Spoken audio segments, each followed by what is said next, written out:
Updates చూద్దాం. పాకిస్తాన్ కళ్లు మూసి తెరిచేలోగా అక్కడి మిలిటరీ ఎయిర్ బేస్లు లేపేస్తోంది ఇండియన్ ఆర్మీ. ఇదే సమయంలో పాక్ ఆర్మీ చేస్తున్న డ్రోన్ మిసైల్ దాడులను సమర్థంగా తిప్పికొడుతోంది. పాకిస్తాన్లోని 5 మేజర్ ఎయిర్ బేస్లను ఇండియా చెల్లాచెదురు చేసేసింది. పాకిస్తాన్లోని అతిపెద్దదైన సర్గోదా ఎయిర్ బేస్ తో పాటు Nur Khan air base, Chaklala air base, Sialkot air base, Murid air బేస్లను భారత వాయుసేన బాంబులతో పేల్చేసింది. మరోవైపు 8 పాకిస్తానీ ఎయిర్ బేస్లను కూడా ఇండియన్ ఎయిర్ ఫోర్స్ బ్లాస్ట్ చేసింది. Rafiqui, Murid, Chaklala, Rahim Yar Khan, Sukkur, Chunian, Pasrur, radar site, Sialkot, aviation కోట్లను భారత వాయుసేన బాంబులతో లేపేసింది.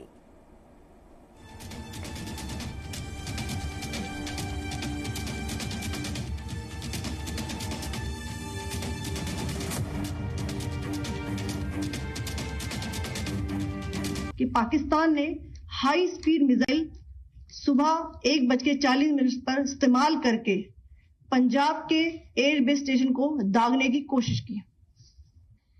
एक निंदनीय और अनप्रोफेशनल एक्ट के तहत पाकिस्तान ने श्रीनगर, अवंतीपुर और उधमपुर के वायुसेना अड्डों पर चिकित्सा केंद्र और स्कूल परिसर को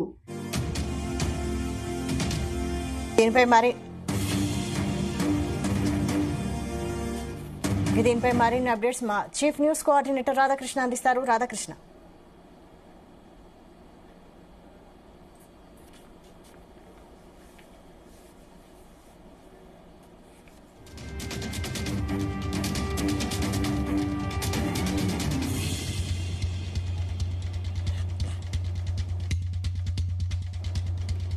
పాకిస్తాన్ కళ్లు మూసి తెరిచేలోగా అక్కడి మిలిటరీ ఎయిర్ బేస్లను లేపేస్తోంది ఇండియన్ ఆర్మీ. ఇదే సమయంలో పాక్ ఆర్మీ చేస్తున్న డ్రోన్ మిసైల్ దాడులను సమర్థంగా తిప్పికొడుతోంది. పాకిస్తాన్లోని 5 మేజర్ ఎయిర్ బేస్లను ఇండియా చెల్లాచెదురు చేసేసింది. ఇక దీనిపై మరిన్ని అప్డేట్స్ మా చీఫ్ న్యూస్ కోఆర్డినేటర్ రాధాకృష్ణ అందిస్తారు. రాధాకృష్ణ. Good afternoon Vaishali. ముఖ్యంగా నిన్న అర్ధరాత్రి 1:40 తర్వాత పాకిస్తాన్ మరోసారి రెండో రోజు రాత్రిపూట పాకిస్తాన్ సంబంధించినటువంటి పెద్ద ఎత్తున డ్రోన్లతో దాడికి దిగింది. భారత్ పైన ఒక డ్రోన్లు, అదేవిధంగా హై స్పీడ్ క్షిపణులతో ఏకకాలంలో దాడికి దిగింది. దీని మొత్తంగా కూడా భారత్ తొందరగా యాక్టివేట్ అయ్యి వాటిని అన్నింటినీ కూడా నిర్వీర్యం చేసింది. సో దీనికి అనుగుణంగానే పాకిస్తాన్ చేసినటువంటి దాడులను ధీటుగా తిప్పికొట్టింది. సో దీని కౌంటర్ అటాక్ గా భారత్ కూడా ఆ దాడికి పాల్పడింది. సో ముఖ్యంగా ఈ దాడిలో పాకిస్తాన్ పెద్ద నష్టం జరిగిందని చెప్పవచ్చు. ముఖ్యంగా భారత్ పాకిస్తాన్ ఎయిర్ బేస్లను చేసుకుని టార్గెట్ చేసుకుని ఆ దాడులకు దిగింది. దీంట్లో ముఖ్యంగా 8 ఎయిర్ బేస్లను పూర్తిగా ధ్వంసం చేసింది. అందులో ఒక 5 మిలిటరీ ఎయిర్ బేస్లు కూడా ఉన్నాయి. ముఖ్యంగా పాకిస్తాన్ సంబంధించినటువంటి 8 ఎయిర్ బేస్లు ధ్వంసం అయ్యాయి. వాటిలో పేర్లు ఒక్కొక్కగా చూస్తాం మనము. ఒకటి నూర్ఖాన్ ఎయిర్ బేస్, చెలాకా, సాయిల్కోట్, మురిడ్, సర్గోదా, సుక్కూర్, పర్సూర్, రఫీక్. సో ఈ 8 ఉన్నాయి. వీటిలో ముఖ్యంగా 5 మాత్రం మిలిటరీ ఎయిర్ బేస్లు. అందులో ఒకటి మనం చూసుకోవాల్సిన సుక్కూర్ ఒకటి, మురీడ్ ఒకటి, సాయిల్కోట్, అదేవిధంగా నూర్ఖాన్ ఎయిర్ బేస్. ఇవన్నీ కూడా మొత్తంగా ఎయిర్ బేస్ సంబంధించినటువంటి మిలిటరీకి సంబంధించినవి. సో మొత్తంగా ఒక్కసారిగా భారత్ చేసినటువంటి దాడులతో పాకిస్తాన్ బిత్తరపోయిందని చెప్పవచ్చు. పాకిస్తాన్ ఆర్మీ అధికారి ఆఫ్రిది కూడా అఫీషియల్ గానే అధికారికంగా ప్రకటన చేశారు. భారత్ జరిపిన దాడిలో మా ఎయిర్ బేస్ పూర్తిగా ధ్వంసం అయిపోయాయని చెప్పేసి కూడా ప్రకటించారు. సో ఇప్పుడు మొత్తంగా వరుస పెట్టి భారత్ సంబంధించినటువంటి దాడుల్లో ప్రతి దాడుల్లో పాకిస్తాన్ కి ఎదురు దెబ్బలు తగులుతా ఉన్నాయి. అంటే రాత్రిపూట దొంగచాటున పాకిస్తాన్ భారత్ పై దాడులకు తెగబడాలనుకుంటుంది. ముఖ్యంగా భారత్ సంబంధించినటువంటి శ్రీనగర్ కావచ్చు, అవంతిపుర, అదేవిధంగా ఉధంపూర్ సంబంధించినటువంటి పఠాన్కోట్ ఎయిర్ బేస్లను టార్గెట్ గా చేసుకుని వరుసగా దాడులకు పాకిస్తాన్ ప్రయత్నిస్తోంది. క్షిపణుల ప్రయోగము, అదే రకంగా డ్రోన్లతో దాడులకు తెగబడుతోంది. వరుసగా లాస్ట్ అంటే గత 48 గంటల్లో అనేక మార్లు దాడులకు పాల్పడింది డ్రోన్లు. టర్కీ సాయం చేస్తున్నటువంటి టర్కీ డ్రోన్లతో దాదాపుగా 1000 డ్రోన్లతో 1080 డ్రోన్లతో గత 48 గంటల్లో భారత్ పై దాడికి దిగింది ఏకకాలంలో. సో అన్నిటిని కూడా భారత్ ఎప్పటికప్పుడు తిప్పికొడతా ఉంది. ఒకవైపు డ్రోన్లతో దాడి చేస్తుంది, మరోవైపు ఈ క్షిపణి ప్రయోగాలు చేస్తా ఉంది. వాటిని అన్నిటి కూడా భారత్ సక్సెస్ఫుల్ గా విజయవంతంగా నిర్వీర్యం చేస్తా ఉంది. ఎందుకంటే పాకిస్తాన్ సాధారణంగా ఏంటంటే జనా ప్రాంతాలను, అదేవిధంగా మిలిటరీ వ్యవస్థను, ఎయిర్ బేస్లను, అదే రకంగా ప్రార్థనా మందిరాలను టార్గెట్ చేసుకుని గత 48 గంటల క్షిపణుల దాడులకు దిగబడుతోంది. వీటికి కౌంటర్ అటాక్ భారత్ చేస్తా ఉంది. ఎందుకంటే ఇక్కడ ఉన్నటువంటి ప్రధాన ఆలయాలు కావచ్చు, అదేవిధంగా ఎయిర్ బేస్లు కావచ్చు, స్కూల్స్, ఆసుపత్రులను కూడా పాకిస్తాన్ వదలట్లేదు. కనీసం అంటే ఒక మనిషి ఆలోచన లేకుండా, మానవత్వం అనేది లేకుండా చిన్నపిల్లలు ఉంటారు, అదేవిధంగా ఆసుపత్రిలో పేషెంట్ ఉంటారనే ఒక కనీస మానవత్వం విలువలు మర్చిపోయి ఏకంగా దొరికిందే సందుగా అవకాశం బట్టి రాత్రిపూట ఇట్లాంటి ఆసుపత్రుల పైన, ఆలయాల పైన, అదేవిధంగా స్కూల్స్ పైన దాడులకు తెగబడుతుందని చెప్పేసి ఇంతకుముందుగా విదేశాంగ శాఖ పెట్టిన ప్రెస్ మీట్ లో అధికారికంగా ప్రకటించారు. పాకిస్తాన్ కు వరుసపెట్టి భారత్ చేస్తున్నటువంటి ప్రతి దాడిలో వ్యూహాత్మక దాడులతో బిత్తరపోతా ఉంది. ఏం చేయాలో దిక్కుతోచని పరిస్థితిలో పడిపోయింది. ఎందుకంటే ఏ రకంగా చూసుకున్నా భారత్ తోని సైలెంట్ గా, భారత్ సమన్వయంగా ఉన్నప్పటికీ ఒక రకంగా పాకిస్తాన్ భారత్ కవ్వింపు చర్యలకు పాల్పడుతోంది. సరిహద్దులో కూడా గత 3-4 రోజులుగా సరిహద్దులు కూడా తీవ్రంగా కాల్పులు మోత మోగిస్తా ఉంది, కాల్పులకు తెగబడతా ఉంది. కాల్పులు ఇప్పటికే 20 మంది పైగా అమాయకులు చనిపోయారు. అదేవిధంగా దాదాపుగా 60-70 మంది స్థానిక ప్రజలు కూడా తీవ్రంగా గాయాల పాలయ్యి ఆసుపత్రులు చికిత్స పొందుతున్న పరిస్థితి ఉంది. సో అమాయక ప్రజలను టార్గెట్ గా చేసుకుని, ఆలయాలను టార్గెట్ చేసుకుని పాకిస్తాన్ ఇలాంటి చర్యలకు పాల్పడుతుందని చెప్పేసి భారత ఆర్మీ చెప్తూ వస్తుంది. ఇప్పటికే అధికారికంగా ప్రకటించింది. అనేక మంది పాకిస్తాన్ చర్యల వల్ల భారత్ చూస్తూ ఊరుకోలేము, పాకిస్తాన్ రెచ్చగొడతా ఉంది, ఇలాగైతే మేము కూడా తన సీరియస్ చర్యలు తీసుకోవాల్సి వస్తుందని చెప్పేసి ఇప్పటికే అధికారికంగా ప్రెస్ మీట్ పెట్టి చెప్పింది. అదే సందర్భంలో పాకిస్తాన్ సంబంధించినటువంటి భద్రత మొత్తం కూడా బలగాలన్నీ కూడా భారత్ భూభాగం వైపు వస్తున్నాయి. నిన్న జరిగినటువంటి క్షిపణి ప్రయోగంలో కావచ్చు, పాకిస్తాన్ సంబంధించినటువంటి 4 ఫైటర్ జెట్లు కూడా భారత గగనతలంలోకి రావడానికి తీవ్రంగా ప్రయత్నించాయి. కానీ సక్సెస్ఫుల్ గా భారత ఆర్మీ వాటిని నేలకూల్చిందని చెప్పేసి కూడా ప్రకటించాయి. మొత్తంగా ఒకవైపు గగనతలం నుంచి కావచ్చు, ఈ విధంగా భూమార్గం గుండా భారత్ పైన అటాక్ దిగుతోంది. ఏకాలంలో వాటి అన్నిటి కూడా భారత్ తిప్పికొడతా ఉంది. భారత్ కూడా చాలా సీరియస్ గా తీసుకుంది. గత రాత్రి ఏదైతే పాకిస్తాన్ నుంచి ఎదురుదాడి వస్తుందో వాటిని తట్టుకునే ప్రయాణంలో భాగంగా భారత్ కొన్ని కాల్పులు జరిపింది, అదేవిధంగా దాడులకు దిగింది. దీంట్లో ఎల్ఓసి వెంట కూడా కొంత సీరియస్ గా భారత్ క్షిపణి ప్రయోగం లాంటివి చేసింది. దాంట్లో దాడులకు తెగబడింది. ఈ దాడులలో అక్కడ ఉన్నటువంటి తీవ్రవాద శిబిరాలన్నీ కూడా ధ్వంసమైనట్టుగా తెలుస్తోంది. ఎల్ఓసి వంట భారత్ ఎప్పటి నుంచో భారత్ కు కంటి కింద నలుసులా మారిందో, లేకపోతే పంటి కింద రాయిలో మారినటువంటి ఏదైతే తీవ్రవాద శిబిరాలు ఉన్నాయో ఎల్ఓసి వద్ద, వాటిని అన్నిటిని కూడా నిన్న రాత్రి ధ్వంసం చేసినట్టుగా తెలుస్తోంది. దాదాపుగా 8కి సంబంధించినటువంటి తీవ్రవాద శిబిరాలను కూడా నిన్న రాత్రి ధ్వంసం చేశాయి. సో కొంతమంది తీవ్రవాదాలు కూడా మరణించినట్టుగా తెలుస్తా ఉంది. సో మొత్తంగా భారత్ 2 రోజులుగా పాకిస్తాన్ ప్రతి చర్యను తీవ్రంగా ఎండగడుతూ అదేవిధంగా అటాక్ పాల్పడుతూ ఉంది. దాడిని సమర్థవంతంగా ఎదుర్కొంటుంది. అదే సందర్భంలో ప్రతి దాడులు నిర్వహిస్తోంది. ప్రతి దాడిలో పాకిస్తాన్ కు వరుసపెట్టి ఎదురు దెబ్బలు తగులుతున్నాయి. మొన్న కూడా చూసాము, మనము డ్రోన్లతో అటాక్ చేయబోతా ఉంటే వాటిని అన్నిటి కూడా అడ్డుకున్నాము. అదే సందర్భంలో పాకిస్తాన్ సంబంధించినటువంటి ప్రధాన పట్టణాలైనటువంటి లాహోర్, కరాచీ, రావెల్పిండి, పెషావర్ లాంటివి, కరాచీ లాంటివంటి నగరాల్లో కూడా భారత్ కొన్ని దాడులకు డ్రోన్లతో దాడులు చేసింది. సో దీంట్లో భారీ ఎత్తున పేలుళ్లు చేశాయి. సో అప్పుడే అక్కడ కరాచీ కావచ్చు, లాహోర్ లాంటి వాటిలో కూడా ఎయిర్ బేస్లు దెబ్బతిన్నాయి. పాకిస్తాన్ కి సంబంధించి భారత్ ను ప్రతి సందర్భం వచ్చినప్పుడు రెచ్చగొట్టే ప్రయత్నం చేస్తా ఉంది. సో గత 48 గంటల్లో పాకిస్తాన్ అనేక రెచ్చగొట్టే చర్యలకు పాల్పడింది. సో అమాయకులను టార్గెట్ చేసుకుని దాడులు పాల్పడుతుంది. వాటి అన్నిటి కూడా ప్రతి సమాధానంగా భారత్ నుంచి అంతే స్థాయిలో ధీటుగా ఆ సమాధానం వస్తుంది.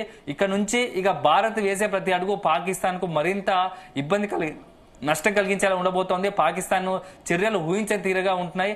పాకిస్తాన్ కి సంబంధించినటువంటి భారత్ సీరియస్ గా ఒక యాక్షన్ ప్లాన్ అమలు చేయాలనుకుంటుంది. దాంట్లో భాగంగానే ఇప్పటికే ఉదయం నుంచి కూడా ఢిల్లీ వేదికగా కీలక సమావేశాలు కొనసాగుతున్నాయి. అజిత్ దోవల్, భద్రతా వ్యవహారాలు చూసినటువంటి అజిత్ దోవల్ ప్రధాని నరేంద్ర మోడీతో ప్రత్యేకంగా భేటీ అయ్యారు. చాలా కీలకమైన భేటీ అని చెప్పవచ్చు. ఆ తర్వాత సుమారు గంట సేపు జరిగినటువంటి భేటీలో రక్షణ శాఖ మంత్రి, అదేవిధంగా త్రివిధ దళ అధిపతి సిడిఎస్ అనిల్ చౌహాన్ కూడా పార్టిసిపేట్ చేశారు. సో చాలా కీలకంగా సమావేశాలు కొనసాగుతున్నాయి. దీనికి ఇంతకు ముందే విదేశాంగ శాఖ ప్రెస్ మీట్ లో కావచ్చు చెప్పిన కొన్ని కీలక అంశాలు ఉన్నాయి. ఆ ఆదేశాల అనుగుణంగా, కేంద్రం ఆదేశాల అనుగుణంగా భవిష్యత్తులో రానున్న కొద్ది గంటల్లోనే భారత్ పాకిస్తాన్ విషయంలో ఎలాంటి అడుగులు వేయాలి, ఎలాంటి వ్యూహాత్మకంగా ప్లాన్ అమలు చేయాలని దానిపైన ఒక స్పష్టత వచ్చే అవకాశం ఉంది. సో మోడీ మాత్రం చాలా సీరియస్ గా ఉన్నట్టు తెలుస్తా ఉంది. ఎందుకంటే గత 48 గంటల్లో టర్కీ డ్రోన్ల సాయంతో భారత్ పై అటాక్ చేయడంపై ఈ డ్రోన్ల అటాక్ పైన మోడీ సీరియస్ గా ఉన్నాడు. ఎందుకంటే పంజాబ్ లో ఒక పెద్ద క్షిపణి సాయంతో అటాక్ చేశారు. రాజస్థాన్ జైస్మీర్లో ఇలాంటి అటాకులు పాల్పడుతూ ఉన్నాడు. అవకాశాన్ని బట్టి ఎక్కడికక్కడ పాకిస్తాన్ రాత్రి వేళలో ఇట్లాంటి దాడులకు పాల్పడుతూ ఉంది. సో భారత ఆర్మీ ఎప్పటికప్పుడు అప్రమత్తంగా ఉంటూ వాటిని అన్నిటిని కూడా నిర్వీర్యం చేస్తుంది. అయినా పాకిస్తాన్ మాత్రం తన వక్రబుద్ధిని చాటుకుంటుంది. ఇప్పటికే ఎల్ఓసి వద్ద కాల్పులకు మూత మోగిస్తోంది. తన యొక్క బంకర్లకు సంబంధించినటువంటి పెద్ద పెద్ద యుద్ధ విమానాలు కావచ్చు, అదేవిధంగా ఫ్లైట్ జెట్లను కావచ్చు, అదే సందర్భంలో ఈ యొక్క మొత్తంగా బంకర్లను పెద్ద ఎత్తున మొత్తంగా కూడా మోహరిస్తోంది సరిహద్దు ప్రాంతం వద్ద. సో భారత్ అప్రమత్తమైంది. ఇక భారత్ కనుక సీరియస్ గా మోడీ అయితే ఒకటే చెప్తా ఉన్నాడు, పూర్తిగా త్రివిధ దళాలకు పూర్తి స్వేచ్ఛనిచ్చాము, పరిస్థితులకు అనుగుణంగా మీరే నిర్ణయం తీసుకోవాల్సి వస్తుంది, శత్రువులను దాడి ఎదుర్కోవడానికి మీకు పూర్తి స్వేచ్ఛనిస్తున్నాము, సందర్భానికి అనుసరంగా మీకు ఎలా అయితే అలా మనం దాడిని తిప్పికొట్టాలి, అదే సందర్భంలో శత్రువుకు తగిన బుద్ధి చెప్పాలనే ఒక ఉద్దేశం ఇప్పటికే ఒక మెసేజ్ ను కూడా త్రివిధ దళాలకు ప్రధాని నరేంద్ర మోడీ ఇచ్చారు. సో ఇదే సందర్భంలో ఈ రోజు భేటీలో కూడా అజిత్ దోవల్ తో చాలా కీలక అంశాలు చర్చలకు వచ్చినట్టుగా తెలుస్తోంది. నెక్స్ట్ మినిట్ టు మినిట్ అబ్జర్వేజ్ చేస్తావు. ఇప్పటికే ఎల్ఓసి కావచ్చు, జమ్మూ కాశ్మీర్, రాజస్థాన్, పంజాబ్ రాష్ట్రాలకు సంబంధించినటువంటి కీలక ప్రాంతాలు, సరిహద్దు సంబంధించిన ప్రాంతాల్లో హై అలర్ట్ ప్రకటించారు, రెడ్ అలర్ట్ ప్రకటించారు. ఎందుకంటే ఇప్పటికే ఆర్మీ సైరన్ మోగిస్తూ మైక్స్ ద్వారా అనౌన్స్ చేస్తా ఉంది, అందరూ ఇళ్లలో ఉండండి, జాగ్రత్తలు తీసుకోండి, బంకర్లో తలదాచుకోండి, లేదంటే గ్రౌండ్ ఫ్లోర్ లో ఉండండి, వీలైనంత మట్టుకు జాగ్రత్తలు పాటించండి, మేము ఏదైతే ఆదేశాలు ఇస్తున్నామో అవి పాటించండి అని చెప్పేసి చెప్తా ఉంది. ఎందుకంటే పాకిస్తాన్ ఎప్పుడు ఎలాంటి వక్రబుద్ధిని చాటుతూ దాడులకు పాల్పడే అవకాశం ఉంది. కాబట్టి పౌరులుగా అదే రకంగా భారత పౌరుల ఒక ఎందుకంటే భారత పౌరులను మనం క్షేమంగా కాపాడుకునే ఒక ఉద్దేశంతో పాకిస్తాన్ సంబంధించిన దాడులను ఎదుర్కోవడానికి అన్ని రకాలుగా సిద్ధంగా ఉండాలని చెప్పేసి కేంద్ర హోంశాఖ ఇప్పటికే భారత ఆర్మీ కావచ్చు ఒక స్పష్టమైన ఆదేశాలు, మార్గదర్శకాలు చేస్తూ ఉంది, ఎప్పటికప్పుడు అప్రమత్తం చేస్తూ ఉంది.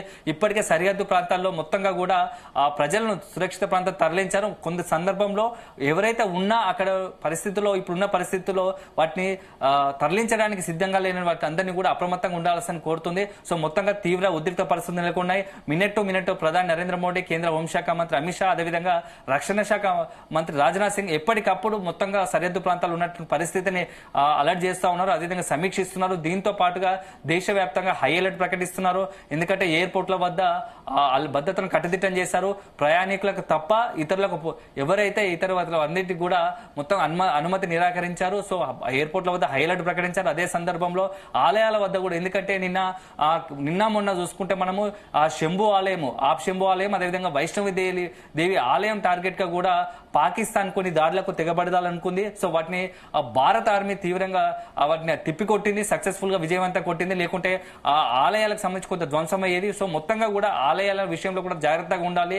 దేశంలో ప్రధాన ఆలయాల వద్ద భద్రతను కట్టుదిట్టం చేయమని చెప్పారు. మాక్ డ్రిల్ అవసరమైతే పరిస్థితులకు అనుగుణంగా మాక్ డ్రిల్ నిర్వహించి భక్తులకు కావచ్చు, అక్కడ ఉన్నటువంటి స్థానికులకు కొంత అలర్ట్ చేయాలని చెప్పేసి కూడా ఇప్పటికే కేంద్ర హోంశాఖ గైడ్లైన్స్ విడుదల చేసింది. సో ఒకవైపు ఎక్కడైతే ఏ రాష్ట్రాల్లో, ముఖ్యంగా ఇప్పుడు హైదరాబాద్ రాష్ట్రాల్లో మిస్ వరల్డ్ పోటీలు జరుగుతున్నాయి, అలా ఇతర రాష్ట్రాల్లో కూడా ఏవైనా ఈవెంట్ అంటే అంతర్జాతీయ ఈవెంట్లు కావచ్చు, నేషనల్ వైడ్ ఈవెంట్లు జరుగుతున్నా వాటి దగ్గర భద్రతను కట్టుదిట్టం చేయాలి. ఎవరైనా అంతర్జాతీయ విదేశీ పర్యాటకులు కావచ్చు, విదేశీ ప్రముఖులు ఉన్న వారికి భద్రతను కల్పించాల్సిన అవసరం ఉంది. ఎప్పటికప్పుడు మినిట్ టు మినిట్ వాళ్ళకి సంబంధించిన భద్రతను కొద్దిగా మనం పర్యవేక్షిస్తుండాలి. ఎందుకంటే ఏ మాత్రము తేడా జరిగినా, ఏ మాత్రము నిర్లక్ష్యంగా ఉన్నా, ఏదైనా తేడా జరిగితే, ఏదైనా దాడి జరిగితే మాత్రం మనం కొంత ఇబ్బంది పడాల్సి వస్తుంది. సో అంతర్జాతీయంగా మనము అందరినీ ఆహ్వానిస్తున్న విదేశీకి సంబంధించినటువంటి ప్రతినిధులు ఉంటారు కాబట్టి అందరి పట్ల చాలా జాగ్రత్తలు తీసుకోవాలి భద్రత విషయంలో అని చెప్పేసి కేంద్ర హోంశాఖ ఇప్పటికే కీలకమైన సందేశాలు ఇచ్చింది. సో మొత్తంగా దేశవ్యాప్తంగా హై అలర్ట్ ఉంది.